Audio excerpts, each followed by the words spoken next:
പ്രിൻസസിന്റെ കൊട്ടാരത്തിൽ നിന്ന് കുതിരവണ്ടിയിലാണ് ഷെന്തു യാൻഷിങ്ങിനെ കൂട്ടിക്കൊണ്ടുപോയത്. അവൾക്ക് എന്തെങ്കിലും പരിക്ക് പറ്റിയിട്ടുണ്ടോ എന്ന് വണ്ടിയിൽ ഇരിക്കുമ്പോൾ അവൻ ചോദിക്കുന്നു. അപ്പോഴാണ് അവൾ ഹെയർ പിൻ ഊരി നോക്കുന്നത്. അതിൻ്റെ അറ്റത്ത് ബ്ലഡ് പറ്റിയിരുന്നു. അത് കണ്ടുകൊണ്ട് അവനത് തുടയ്ക്കാനായി അവൻ്റെ കർച്ചീഫ് കൊടുക്കുന്നുണ്ടെങ്കിലും അപ്പോഴേക്കും അവൾ സ്വന്തം ഡ്രസ്സിൽ അത് തുടച്ചിട്ട് തലയിൽ തിരികെ കുത്തിയിരുന്നു. അങ്ങനെ അവൻ ചെറുതായിട്ടൊന്ന് ചമ്മുന്നുണ്ട്. പ്രിൻസസ് തന്നെ ഇങ്ങനെ ഉപദ്രവിക്കാൻ സാധ്യതയുണ്ട് എന്ന് അവൻ നേരത്തെ തന്നെ അറിയാമായിരുന്നു. അതുകൊണ്ടാണോ തന്നെ സഹായിക്കാൻ വന്നത് എന്ന് അവൾ ചോദിക്കുന്നുണ്ട്.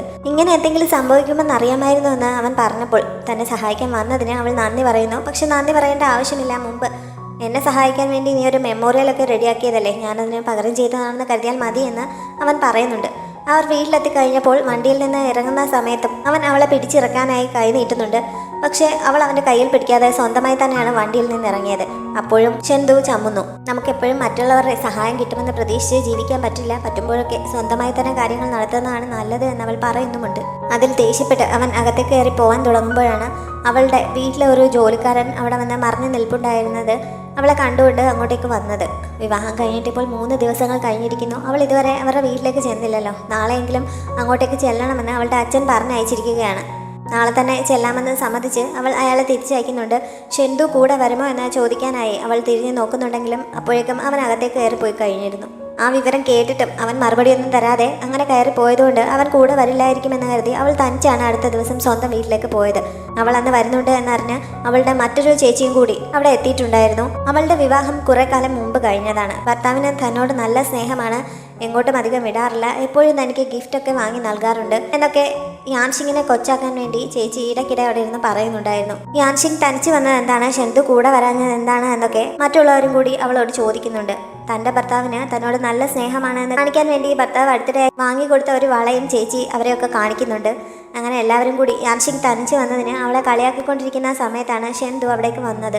അവൻ അങ്ങനെ അവിടേക്ക് വരുമെന്ന് അവൾ പോലും പ്രതീക്ഷിച്ചിരുന്നതല്ല.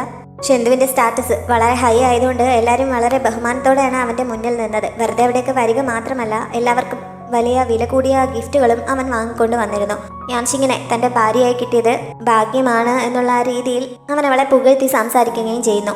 ഏറ്റവും കൂടുതൽ സന്തോഷമായത് അവളുടെ അമ്മയ്ക്കാണ്. ഓരോന്ന് സംസാരിക്കുന്ന കൂട്ടത്തിലാണ് അവിടെ തൂക്കിയിട്ടിരിക്കുന്ന ഒരു പ്രശസ്ത കവിയുടെ എഴുത്ത് അവൻ കണ്ടത്. അവളുടെ അച്ഛൻ ഇമിറ്റേറ്റ് ചെയ്ത് എഴുതിയിരിക്കുന്നതാണ് എന്ന് അവർ പറഞ്ഞപ്പോഴാണ് അവൻ അറിയുന്നത്. മറ്റുള്ളവരുടെ ഹാൻഡ് റൈറ്റിംഗ് വളരെ ഭംഗിയായി അനുകരിച്ച് എഴുതാനുള്ള കഴിവ് അദ്ദേഹത്തിനുണ്ട് എന്നും ആ കൂട്ടത്തിൽ പറയുന്നു. അപ്പോഴാണ് അച്ഛനിൽ നിന്നാണ് യാൻഷിങ് ഇതൊക്കെ പഠിച്ചത് എന്ന് ഷെന്തുവിന് മനസ്സിലാവുന്നത്. ഭക്ഷണം കഴിക്കാൻ അവർ അവനെ ക്ഷണിക്കുന്നുണ്ടെങ്കിലും അവന് അതൊന്നും ഇഷ്ടപ്പെടാൻ സാധ്യതയില്ല എന്ന് കരുതി യാൻഷിങ് അവനെ തിരിച്ചയക്കാൻ തുടങ്ങുന്നുണ്ട്. പക്ഷെ അവളെ അത്ഭുതപ്പെടുത്തിക്കൊണ്ട് അവൻ അവർക്കൊപ്പം ഇന്ന് ഭക്ഷണം കഴിക്കാനും തയ്യാറാവുന്നു. അങ്ങനെ മരുമകൻ്റെ റോൾ അന്ന് വളരെ ഭംഗിയായി അവൻ കൈകാര്യം ചെയ്യുന്നുണ്ട്. അവിടെ നിന്ന് പോകുന്നതിന് മുമ്പ് അച്ഛൻ യാൻഷിങ്ങിനെ തനിച്ച് മാറ്റി നിർത്തി മന്ത്രി സ്പൈ വർക്ക് ചെയ്യുന്നതിന് തന്നെ കൂടി ഫോഴ്സ് ചെയ്തുകൊണ്ടിരിക്കുന്നതിനെ പറ്റി അവളോട് സംസാരിക്കുന്നുണ്ട്. മന്ത്രിയുമായി കണ്ടുമുട്ടിയ കാര്യം അവളും പറയുന്നു. മന്ത്രി ആവശ്യപ്പെടുന്നത് പോലെ എന്തെങ്കിലും വിവരങ്ങൾ ഉടനെ തന്നെ ശേഖരിക്കാൻ ശ്രമിക്കാമെന്ന് അവൾ സമ്മതിക്കുന്നുണ്ട്. അങ്ങനെ തിരികെ എത്തിയ ശേഷം അവിടെ നിന്ന് ദൂതന്മാരായി അയക്കുന്ന പ്രാവുകളെ സൂക്ഷിച്ചിരിക്കുന്ന സ്ഥലത്തേക്ക് അവൾ ചെല്ലുന്നുണ്ട്.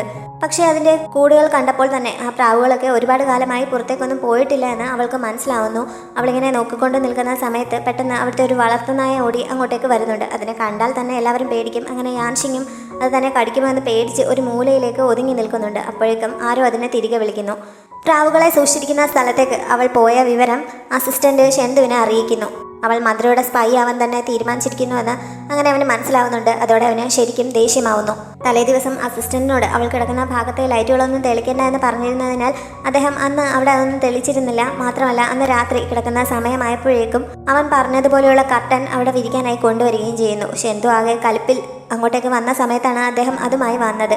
യാൻഷിങ് സന്തോഷത്തോടെ അതെടുത്ത് നോക്കുന്നുണ്ടെങ്കിലും അവൻ വാളെടുത്ത് അത് കളഞ്ഞിട്ട് ഇതുപോലെ വാൾ പ്രാക്ടീസ് ചെയ്യാനാണ് അത് കൊണ്ടുവരാൻ ആവശ്യപ്പെട്ടത്, അല്ലാതെ ഇവിടെ ഇടാനില്ല, എത്രയും പെട്ടെന്ന് അത് അവിടെ നിന്ന് കൊണ്ടുപോകാൻ അസിസ്റ്റന്റിനോട് പറയുന്നു.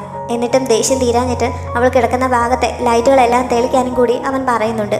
രാവിലെ തൻ്റെ വീട്ടുകാരുടെ മുന്നിൽ തന്നോട് നല്ല സ്നേഹമുള്ളതുപോലെയൊക്കെ പെരുമാറിയിട്ട് ഇപ്പോൾ ഇങ്ങനെ ദേഷ്യപ്പെടുന്നത് എന്താണെന്ന് അവൾക്ക് ആദ്യം മനസ്സിലാവുന്നില്ല. നീ നിന്റെ ദേഷ്യം കുറച്ച് കൺട്രോൾ ചെയ്യുന്നത് നന്നായിരിക്കും, ഇല്ലെങ്കിൽ നിന്നെ സെർവ് ചെയ്യാനൊന്നും ആരെയും കിട്ടില്ല എന്ന് പറഞ്ഞ് അവൾ കിടക്കാനായി പോകുന്നുണ്ട്. പക്ഷെ അവൻ അതിനെ സമ്മതിക്കുന്നില്ല. നിന്റെ വീട്ടിൽ എല്ലാവരെയും മുന്നിൽ വെച്ച് നീ എന്നെ സെർവ് ചെയ്യാൻ തയ്യാറാണ് എന്നല്ലേ പറഞ്ഞത്, എങ്കിൽ പിന്നെ അത് നടത്തിയിട്ട് കിടന്നാൽ മതി എന്ന് പറഞ്ഞ് അവൻ അവളുടെ അടുത്തേക്ക് ചെല്ലുന്നു. യാൻഷിങ്ങും ചെറുതായിട്ടൊന്ന് പേടിക്കുന്നുണ്ട്. അവൻ അടുത്തേക്ക് വന്നപ്പോൾ അവൾ പുറകിലേക്ക് നീങ്ങി പോകുന്നു. പക്ഷെ അവൻ മാറാതെ മുന്നോട്ട് തന്നെ ചെന്നുകൊണ്ടിരിക്കുകയാണ്. അവസാനം ഒരു തൂണിൽ തട്ടി അവൾ അവിടെ നിൽക്കുന്നുണ്ട്. അവൻ അവളുടെ തൊട്ടടുത്ത് എത്തുകയും ചെയ്യുന്നു. യാൻഷിങ് ആദ്യം നന്നായി പേടിക്കുന്നുണ്ടെങ്കിലും നിനക്ക് ഞാൻ നിന്നെ സെർവ് ചെയ്യണമെന്ന് നിർബന്ധമാണെങ്കിൽ ഞാൻ അതിന് തയ്യാറാണ് എന്ന് അവൾ പറയുന്നു. പക്ഷെ അവൾ അതിന് തയ്യാറായി മുന്നോട്ടെടുത്തപ്പോഴത്തേക്കും അവൻ പിന്തിരിയുന്നുണ്ട്. അതോടെ അവന് താല്പര്യമില്ല എന്ന് അവൾക്ക് മനസ്സിലാവുന്നു. അവനെ ദേഷ്യം പിടിപ്പിക്കാൻ വേണ്ടി അവൾ ഒന്നുകൂടി അവൻ്റെ അടുത്തേക്ക് ചെന്നിട്ട് എൻ്റെ മുടിയൊക്കെ ഒന്ന് മണപ്പിച്ച് നോക്കിക്കുക, എന്തൊരു വൃത്തിയായിട്ട നാറ്റമാണ് എന്നൊക്കെ പറഞ്ഞുകൊണ്ട് അവൻ്റെ മുന്നിലേക്ക് തലയും കുഞ്ചു നിൽക്കുന്നു. അവന് അങ്ങനത്തെ സ്മെല്ലൊന്നും ഇഷ്ടമല്ല എന്ന് അവൾക്കറിയാം. അവൾ പ്രതീക്ഷിച്ചതുപോലെ തന്നെ അവൻ ദേഷ്യപ്പെട്ട് അവിടെ നിന്ന് മാറിപ്പോകുന്നുണ്ട്. എന്നോടാണോ നിന്റെ കളി എന്ന മട്ടിൽ അവൾ ഉറങ്ങാൻ കയറി കിടക്കുകയും ചെയ്യുന്നു. പക്ഷെ അവിടെയുള്ള ലൈറ്റുകളൊക്കെ തെളിച്ചു വെച്ചിരുന്നത് കാരണം അവൾക്കന്ന് സ്വസ്ഥമായി ഉറങ്ങാൻ പറ്റുന്നില്ല. ആ ഉറക്കച്ചടവോടെയാണ് അവൾ രാവിലെ എഴുന്നേറ്റ് വന്നത്. അവൾ വരുന്നത് നോക്കി ഷെന്തുവും ബാക്കിയുള്ളവരും റെഡിയായി വീടിന് മുന്നിൽ നിൽപ്പുണ്ടായിരുന്നു. അവൾ വരുന്നത് കണ്ടപ്പോൾ അവൻ വേഗം കുതിരയെ വിട്ട് പോകുന്നു. ഇന്നു മുതൽ അവൾ തങ്ങളുടെ ഓഫീസിലേക്ക് വരേണ്ട ആവശ്യമില്ല, തിരികെ അവളുടെ മിനിസ്റ്റർ ഓഫ് ജസ്റ്റിസിലേക്ക് തന്നെ പോയാൽ മതി എന്ന് അസിസ്റ്റന്റ് അവളോട് പറഞ്ഞിട്ട് അവനും അവിടെ നിന്ന് പോകുന്നു. അന്ന് സിറ്റിയിൽ മറ്റൊരു പ്രധാന സംഭവം നടക്കുന്നുണ്ട്. അവിടുത്തെ ഒരു പ്രധാന ക്ഷേത്രത്തിന്റെ ചുവരുകളിൽ രാജ്ഞിക്കെതിരായിട്ടുള്ള കുറേ വാചകങ്ങൾ ആരോ ബ്ലഡ് കൊണ്ട് എഴുതി വെച്ചിരിക്കുന്നതായി റിപ്പോർട്ട് കിട്ടി. ഷെന്തുവും അസിസ്റ്റന്റും കൂടി അവിടെ എത്തിയത് പരിശോധിക്കുന്നു. ആളുകളൊക്കെ ക്ഷേത്രത്തിന്റെ ചുമരിൽ അങ്ങനെ ബ്ലഡ് കൊണ്ട് എഴുതി വെച്ചിരിക്കുന്നത് കാരണം ആകെ പേടിച്ച് നിൽക്കുകയാണ്. ഷെന്തു അടുത്ത് ചെന്ന് പരിശോധിച്ചപ്പോഴാണ് അത് ബ്ലഡ് അല്ല, ഒരു പ്രത്യേകതരം മഷിയാണ് എന്ന് അവന് മനസ്സിലാവുന്നത്. ആദ്യം എഴുതുന്ന സമയത്ത് അത് തെളിഞ്ഞു വരില്ല, എപ്പോഴെങ്കിലും വെള്ളം വീഴുമ്പോഴായിരിക്കും അവിടെ എഴുതിയിരിക്കുന്നത് തെളിഞ്ഞു വരിക. ഇത് കുറെ കാലങ്ങൾക്ക് മുമ്പ് ആരോ എഴുതി വെച്ചതാകണം. കഴിഞ്ഞ ദിവസം രാത്രി മഴ പെയ്തപ്പോൾ വെള്ളം വീണ് തെളിഞ്ഞു വന്നതാണ് എന്ന് അവൻ അസിസ്റ്റന്റിനോട് പറയുന്നു. യാൻഷിങ് വീണ്ടും അവളുടെ സ്വന്തം ഡിപ്പാർട്ട്മെന്റിലേക്ക് തിരികെ എത്തിയിരിക്കുകയാണ്. അവിടെ അവൾക്ക് പ്രധാനമായിട്ട് ക്ലീനിങ് ആണുള്ള പണി. ബാക്കിയുള്ളവർ വരുന്ന സമയത്ത് അവൾ തറയൊക്കെ തുടച്ചുകൊണ്ടിരിക്കുകയാണ്. ഷെന്തുവുമായി വഴക്കിട്ടത് കാരണമാണ് അവൾ ഇങ്ങനെ തിരികെ അവിടേക്ക് എത്തിയിരിക്കുന്നതെന്ന് അവളെ കണ്ടപ്പോൾ തന്നെ അവിടെ ഉള്ളവർക്ക് മനസ്സിലാവുന്നു. അതുകൊണ്ട് തന്നെ എല്ലാവരും അവളെ മനഃപൂർവ്വം കളിയാക്കുകയും അവൾ തുടച്ചുകൊണ്ടിരുന്ന ഭാഗത്ത് വീണ്ടും ചവിട്ടി അഴുക്കാക്കുകയും ചെയ്യുന്നു. യാൻഷിങ്ങിന് എതിർത്തൊന്നും പറയാൻ പറ്റുന്നില്ല. അവളെല്ലാം സഹിച്ച് ക്ഷമയോടെ ഇരിക്കുകയാണ്. അപ്പോഴാണ് മന്ത്രി വു അവിടേക്ക് വന്നത്.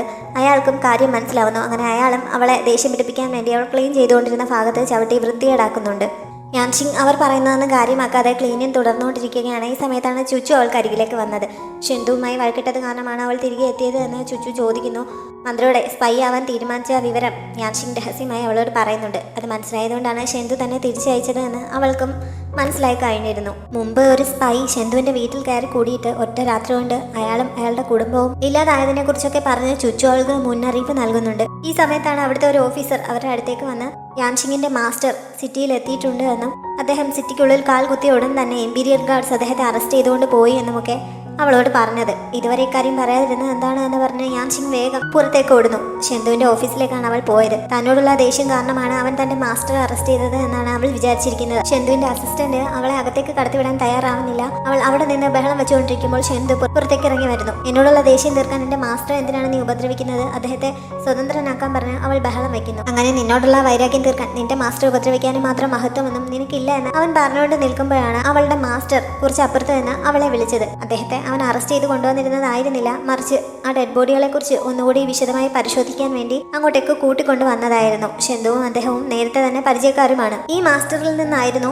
യാൻഷിങ് ഡെഡ് ബോഡികളൊക്കെ പരിശോധിക്കാനൊക്കെ പഠിച്ചിരുന്നത്. ഷെന്തു ആദ്യം അദ്ദേഹത്തെ അകത്തേക്ക് കൂട്ടിക്കൊണ്ടുപോയി തൽക്കരിക്കുന്നു. യാൻഷിങ്ങും അവിടെ നിൽപ്പുണ്ട്. ക്ഷേത്രത്തിന്റെ ചുമരുകളിൽ ചുമന്ന നിറത്തിൽ തെളിഞ്ഞു വന്ന ആ മഷി കണ്ടുപിടിച്ചത് ഇദ്ദേഹമായിരുന്നു. അദ്ദേഹം അതിന്റെ ഫോർമുല മറ്റാർക്കെങ്കിലും പറഞ്ഞു കൊടുത്തിരുന്നു എന്ന് അവൻ അദ്ദേഹത്തോട് ചോദിക്കുന്നു. അദ്ദേഹം ദേശാടനത്തിനായി കുറെ കാലമായി നാട് വിട്ട് പോയിരുന്നതാണ്. അതിന് പോകുന്നതിന് മുമ്പ് ചില സുഹൃത്തുക്കളുടെ വീട്ടിലെ ജോലിക്കാർക്ക് കീടങ്ങളെ നിയന്ത്രിക്കാനൊക്കെ വേണ്ടിയിട്ട് അതിന്റെ ഫോർമുല നൽകിയിരുന്നുവെന്ന് അദ്ദേഹം പറയുന്നു. അദ്ദേഹം ആ ഫോർമുല നൽകിയ ഫ്രണ്ട്സിന്റെ പേരെല്ലാം ഒന്ന് ലിസ്റ്റ് ചെയ്ത് തരണമെന്ന് ഷെന്തു അദ്ദേഹത്തോട് റിക്വസ്റ്റ് ചെയ്യുന്നു. യാൻഷിങ്ങിന് ആ ഡെഡ് ബോഡികളൊക്കെ ഇത്രയും കാലമായിട്ടും നശിച്ചു പോകാതെ അങ്ങനെ ഇരുന്നതിന്റെ കാരണം ഇപ്പോഴാണ് മനസ്സിലാവുന്നത്. അദ്ദേഹത്തിന്റെ ഇതേ ഫോർമുല തന്നെ ആ ഡെഡ് ബോഡികളിലും ഉപയോഗിച്ചിരുന്നിരിക്കണം. മരണസമയവും കൃത്യമായി കണക്കാക്കാൻ പറ്റാതിരുന്നത് അതുകൊണ്ടാണ് എന്നും അവൾക്ക് മനസ്സിലാവുന്നു. മാസ്റ്റർ വൈൻ കഴിക്കുന്ന കൂട്ടത്തിൽ ഷെന്തുവിനൊപ്പം ചെസ് കളിക്കുകയും ചെയ്യുന്നുണ്ടായിരുന്നു. ആരോഗ്യം മോശമാകും എന്ന് പറഞ്ഞ് അവൾ അദ്ദേഹത്തെ വൈൻ കുടിക്കാനും സമ്മതിക്കുന്നില്ല.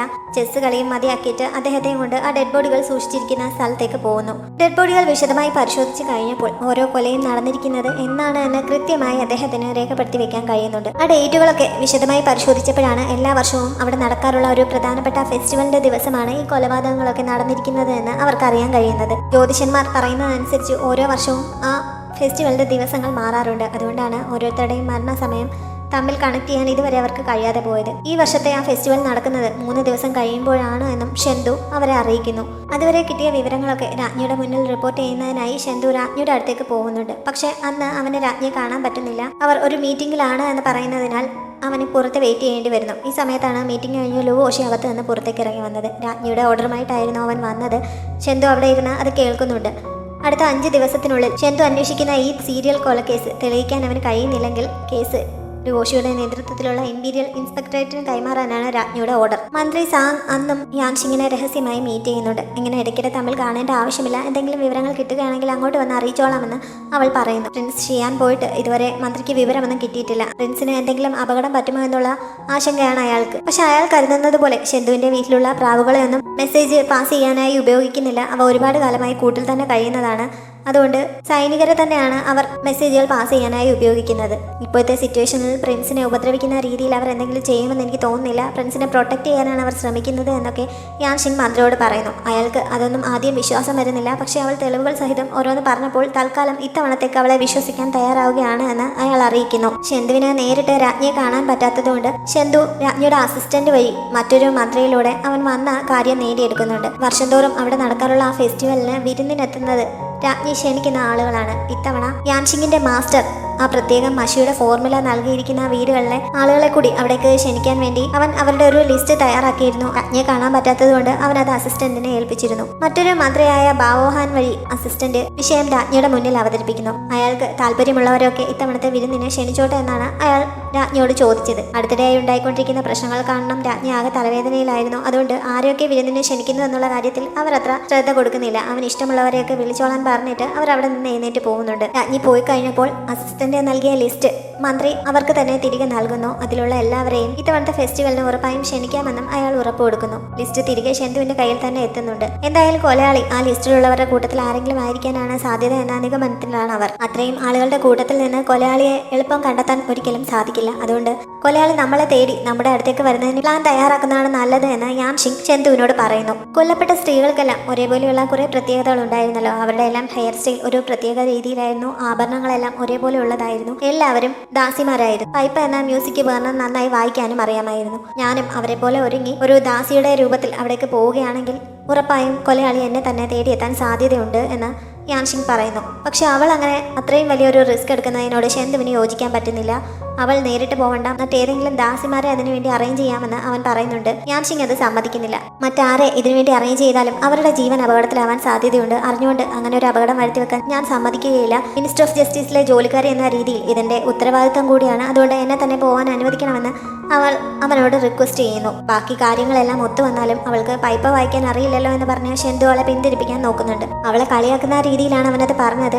എങ്കിൽ പിന്നെ അത് ബോധ്യപ്പെടുത്തി തരാമെന്ന് പറഞ്ഞ് അവൾ അപ്പോൾ തന്നെ അവിടെ ഇരുന്ന് പൈപ്പ വായിക്കാൻ തുടങ്ങുന്നു. വളരെ ഭംഗിയായി അവൾ ഒരു പാട്ട് അതിൽ വായിക്കുന്നുണ്ട്. ഷെന്തു അത് ശരിക്കും ആസ്വദിക്കുകയും ചെയ്യുന്നു. പക്ഷെ ആ ഒരു പാട്ട് കഴിഞ്ഞപ്പോൾ വേറൊരെണ്ണം വായിക്കാൻ അവൻ പറയുന്നുണ്ടെങ്കിലും അവൾക്ക് അത് അറിയാമായിരുന്നില്ല. അവൾ ആകെ ഒരു പാട്ട് മാത്രമാണ് പഠിച്ചു വെച്ചിരുന്നത്. അത് അവനും മനസ്സിലാവുന്നു. ഈ ഒരു പാട്ടുകൊണ്ട് ഒരു ഫെസ്റ്റിവലിൽ എത്ര സമയം നീ പിടിച്ചു നിൽക്കാനാണ്? ഒരെണ്ണം കൂടി നിന്നോട് വായിക്കാൻ ആവശ്യപ്പെട്ടാൽ നീ എന്ത് ചെയ്യും? ഇത് വളരെ റിസ്ക് ആണ് എന്ന് പറഞ്ഞ് അവൻ അപ്പോഴും കുറെ നെഗറ്റീവ് പറയുന്നുണ്ട്. അവൾ അതിന് മറുപടി ഒന്നും പറയാതെ അവിടെ നിന്ന് പോകുന്നു. അമ്മയുടെ അടുത്തേക്കാണ് അവൾ പോയത്. അമ്മയ്ക്ക് ചെറുപ്പത്തിൽ തന്നെ പൈപ്പ വായിക്കാൻ നന്നായി അറിയാമായിരുന്നു. അതുകൊണ്ട് അമ്മയുടെ അടുത്ത് നിന്ന് മറ്റൊരു പാട്ട് കൂടി പഠിക്കാമെന്ന് കരുതിയാണ് അവൾ അങ്ങോട്ടേക്ക് പോയത്. അവൾ ഇങ്ങനെ ഒരു ആവശ്യവുമായി വന്നപ്പോൾ അമ്മ കരുതിയത് ഷെന്തുവിനെ സന്തോഷിപ്പിക്കാൻ വേണ്ടിയാണ് അവൾ ഇത് പഠിക്കാൻ ആഗ്രഹിക്കുന്നതെന്നാണ്. അതുകൊണ്ട് ആണുങ്ങളെ വശീകരിക്കുന്ന രീതിയിൽ ഡാൻസ് ചെയ്തുകൊണ്ട് എങ്ങനെയാണ് അത് വായിക്കേണ്ടത് എന്നൊക്കെ അമ്മ അവളുടെ മുന്നിൽ പെർഫോം ചെയ്ത് കാണിച്ചു കൊടുക്കുന്നു. എനിക്കിങ്ങനെ ഡാൻസിന്റെ ആവശ്യമില്ല, പാട്ട് മാത്രം പഠിപ്പിച്ച് തന്നാൽ മതി എന്നൊക്കെ യാൻഷിങ് പറയുന്നുണ്ടെങ്കിലും അമ്മ അത് ശ്രദ്ധിക്കാതെ അവളുടെ മുന്നിൽ നിന്ന് കാര്യമായ പെർഫോമൻസ് നടത്തുകയാണ്. അവസാനമാണ് ഷെന്തുവിനെ സന്തോഷിപ്പിക്കാൻ വേണ്ടിയാണ് അമ്മ തന്നെ ഇത് പഠിപ്പിക്കാൻ ഉദ്ദേശിക്കുന്നതെന്ന് അവൾക്ക് മനസ്സിലാവുന്നത്. എൻ്റെ ഉദ്ദേശം അതല്ല, എനിക്കൊരു കേസിന്റെ ആവശ്യത്തിന് വേണ്ടിയിട്ടാണ് ഇത് പഠിക്കാൻ ഉദ്ദേശിക്കുന്നത് എന്ന് യാൻഷിങ് അമ്മയോട് പറയുന്നു. അമ്മ നിരാശയാവുന്നുണ്ടെങ്കിലും അത്യാവശ്യം വേണ്ട കാര്യങ്ങളൊക്കെ പഠിച്ചിട്ടാണ് അവൾ തിരികെ പോയത്.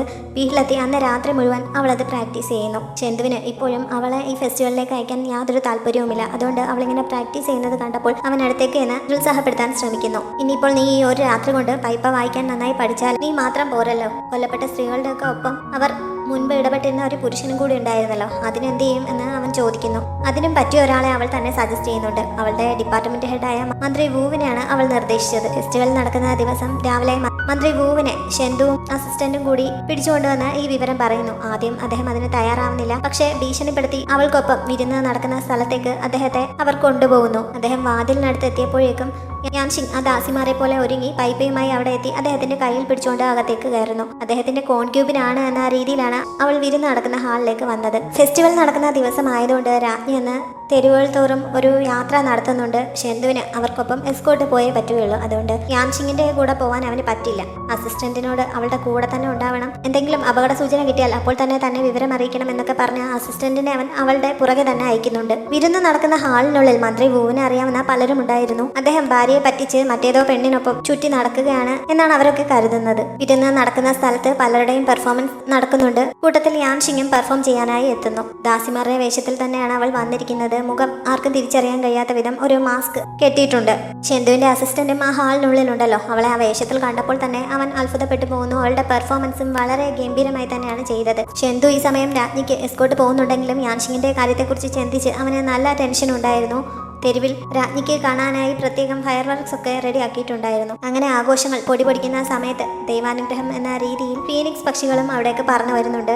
പെർഫോമൻസ് ഒക്കെ കഴിഞ്ഞ് യാൻഷിങ് വേഷമൊക്കെ മാറി ആളുകളുടെ ഇടയിലേക്ക് വന്ന സമയത്താണ് മുഖമൊക്കെ മറയ്ക്കുന്ന രീതിയിൽ വേഷം ധരിച്ച ഒരാൾ അവളുടെ അടുത്തേക്ക് വന്നിട്ട് പോയത്. അയാളുടെ ശരീരത്തിൽ നിന്ന് വന്ന സ്മെല്ല് മുമ്പ് ആ ഡെഡ് ബോഡികളിൽ നിന്ന് കിട്ടിയിട്ടുള്ള അതേ സ്മെല്ലായതുകൊണ്ട് അവൾ അയാൾക്ക് പുറകെ പോകുന്നു. പെട്ടെന്ന് തിരിച്ചറിയാൻ കഴിയാത്ത വിധം അവൾ ഇപ്പോഴും മാസ്ക് ധരിച്ചിട്ടുണ്ട്. വിജനമായ ഒരു സ്ഥലത്ത് എത്തിക്കഴിഞ്ഞപ്പോൾ അവിടെയുള്ള ഒരു മരത്തിൽ നിന്ന് കുറെ പൂക്കൾ പൊഴിഞ്ഞു വീഴുന്നത് അവൾ ശ്രദ്ധിക്കുന്നു. ആ പൂക്കൾ കാണുമ്പോഴൊക്കെ അവൾക്ക് ഷെന്തുവിനെ ഓർമ്മ വരാറുണ്ട്. കുട്ടിക്കാലത്ത് ഷെന്തുവും അവളും എങ്ങനെയോ സുഹൃത്തുക്കളായിരുന്നു. അവനുമൊത്ത് ഏതോ സ്ഥലത്ത് ഒരുമിച്ച് പോയത് അവൾക്കപ്പോൾ ഓർമ്മ വരുന്നു. ഷെന്തു മുന്നിൽ നിൽക്കുന്നത് പോലെയും അവൾക്ക് ഫീൽ ചെയ്യുന്നുണ്ട്. പക്ഷെ ഷെന്തു നിൽക്കുന്നുവെന്ന് അവൾക്ക് തോന്നിയ സ്ഥലത്ത് മുഖമൊക്കെ മറിച്ച ആ കൊലയാളിയാണ് ഉണ്ടായിരുന്നത്. അവരുടെ കയ്യിലുണ്ടായിരുന്ന സാമ്പ്രാണിയിൽ നിന്ന് ഒരു പ്രത്യേകതരം പുകയും സുഗന്ധവും ഒക്കെ അവിടെ വ്യാപിച്ചിരുന്നു. അത് ഉള്ളിലേക്ക് ചെന്നതും യാൻഷിങ് അവരുടെ കൺട്രോളിലാവുന്നു. അങ്ങനെ സ്വയം അറിയാതെ അവൾ അവരുടെ പുറകെ പോകുന്നിടത്ത് ഈ എപ്പിസോഡ് അവസാനിക്കുന്നു. ഡ്രാമയെക്കുറിച്ചുള്ള നിങ്ങളുടെ അഭിപ്രായങ്ങൾ കമന്റുകളിലൂടെ അറിയിക്കാൻ മറക്കരുത്. വീഡിയോ ഇഷ്ടപ്പെട്ടാൽ ചാനൽ ലൈക്ക് ചെയ്യാനും ഷെയർ ചെയ്യാനും സബ്സ്ക്രൈബ് ചെയ്യാനും മറക്കരുത്. Thanks for watching.